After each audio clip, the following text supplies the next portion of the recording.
Artinya kalimat ini sebetulnya salah. Nggodhog wedang. Loh, wedang kok digodhog? Ya kan? Gawe bubur. Ya bubur kok digawe kan? Udah jadi kok digawe.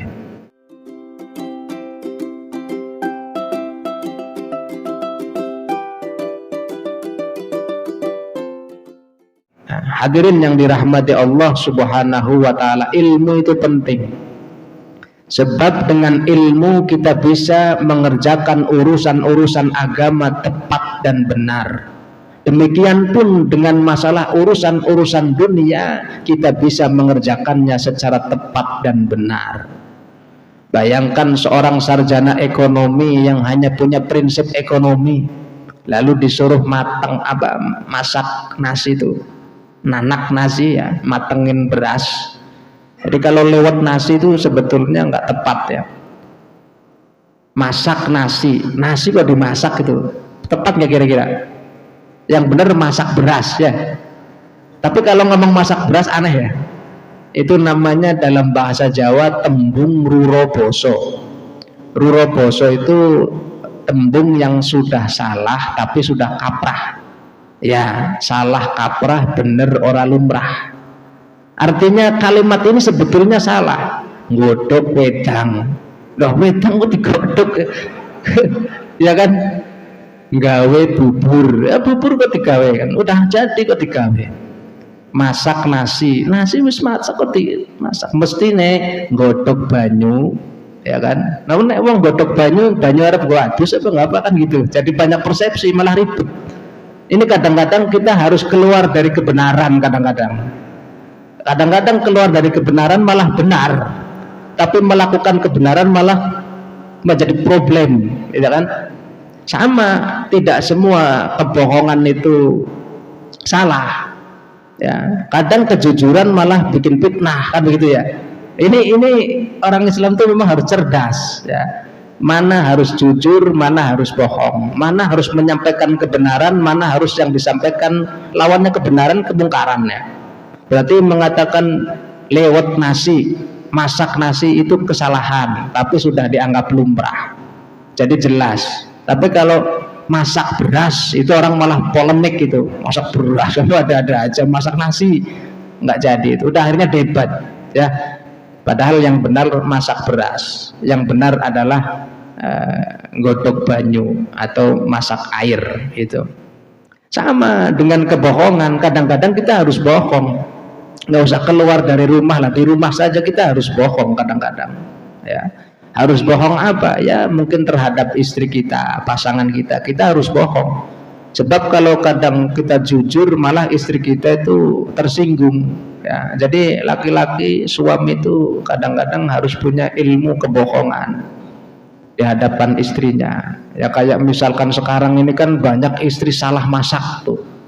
Kalau puasa itu banyak sekali. Saya nggak usah cerita yang lain lah, di rumah itu kan sayur anyep gitu kan ya. Sayur anyep. Kalau judulnya kan masak apa mah? Sayur asem gitu kan. Sayur asem, harusnya kan sayurnya asem. Tapi begitu kita makan sayurnya anyep karena lagi puasa, sehingga dia itu khawatir kalau nyicipinya kebanyakan batal gitu kan. Nyicip tidak boleh kebanyakan dan sekedar sampai lidah habis itu dibuang.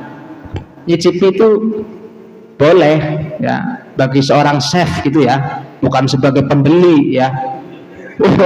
Sebagai pembeli ke warteg gitu ya, ini apa mas, masakan apa, ini otok, ini apa, ini ceplok, ini dadar, coba tak cicipin dulu ya.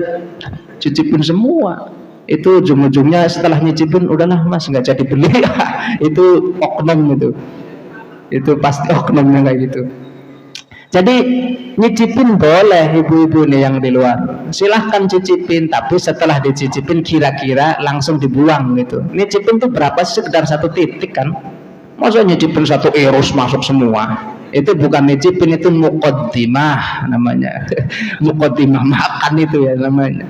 Nah ini sedikit saja, setelah itu pun tidak ditelan. Kata Mbah Dimyati waktu ngajarin saya tentang fikih puasa, nyicipin bagaimana Pak Kiai? Nyicipin boleh, tapi setelah sampai di lidah. Dan sebetulnya makanan itu enaknya enggak setelah masuk, sebelum masuk tenggorokan, yaitu pada saat di lidah. Setelah masuk itu apapun sama, daging sama, kangkung sama. Kalau udah masuk emang pernah merasakan kita. Jadi ini pentingnya kita punya ilmu bahwa semua makanan nanti pada ujungnya sama. Makan tahu ya keluarnya bau, makan kangkung ya keluarnya bau, makan tempe ya keluarnya itu, semuanya itu. Jadi kalau sudah masuk ke kerongkongan sini ya, itu sudah tidak ada rasa makanan itu apa. Tapi di lidah itulah baru kita bisa membedakan, oh ini manis, oh ini kangkung, oh ini jeruk, oh ini apel. Maka kemudian kalau kita puasa kemudian masak nih, istri kita nih kasih tahu, itu boleh sekedar satu tetes tek, dan necip itu kan biasanya di sini dulu nih, di sini tek gitu ya, taruh di sini kuahnya terus dicilat. Oh iya, langsung dibuang, bukan iya nih. Nah, itu bukan nyicipi, itu mensuri namanya itu ya, dan itu jelas batal ya. Apalagi orang nyicipi sengaja nggak, kira-kira saya tidak sengaja menyicipi, ada nggak ada itu. Kalau makan lupa iya, tapi kalau nyicipi saya tidak sengaja mencicipi, itu tidak ada itu. Saya tidak sengaja mencicipi sayur asem, loh ngapain gitu. Kalau makan minum secara tidak sengaja bisa, misalkan puasa hari pertama kita kerja pulang siang ya, begitu sampai rumah, namanya hari pertama puasa biasanya glok terus minum, itu glok minum tuh, selesai minum duduk, alhamdulillah, istrinya keluar, mas ini puasa loh, puasa. Terus, itu gimana ya, nggak apa-apa, itu lupa, tetap mengucapkannya alhamdulillah, itu udah rezeki. Tapi kalau sudah disebut sama istrinya ini puasa loh mas, oh iya, coba minum lagi, itu namanya sudah menyengaja. Jadi kembali kepada niatan kita. Nah ini banyak sekarang masakan-masakan di rumah yang tidak sesuai dengan resep karena istri kita sedang puasa. Nah disitulah kemudian kita boleh berbohong. Boleh berbohong. Begitu kita makan buka puasa dengan istri kita, kok makan sayur asem rasanya antang, ya mungkin tidak dikasih garam atau dikasih garam tapi takut keasinan. Kan istri kadang kalau keasinan dikomplain juga.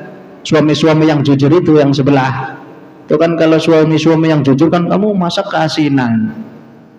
Ya, harus bilangnya pengen kawin lagi kan gitu.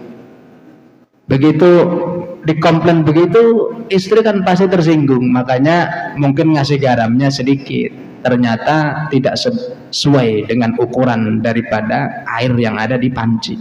Maka kita boleh berbohong di situ, nggak apa-apa, sayurnya enak, supaya istri kita besok mau masak lagi. Kalau hari itu kita langsung jujur, ini masakan apa sih, anyep semua ini, nggak bisa masak, bilang aja dong, mau beli tak kasih uang. Wow, tuh gayanya suami punya banyak duit, padahal duitnya terbatas sekali. Cuman itu emosi lagi lapar itu ya, makanya lagi lapar itu bahaya ya, jadi ngomongnya nggak terarah.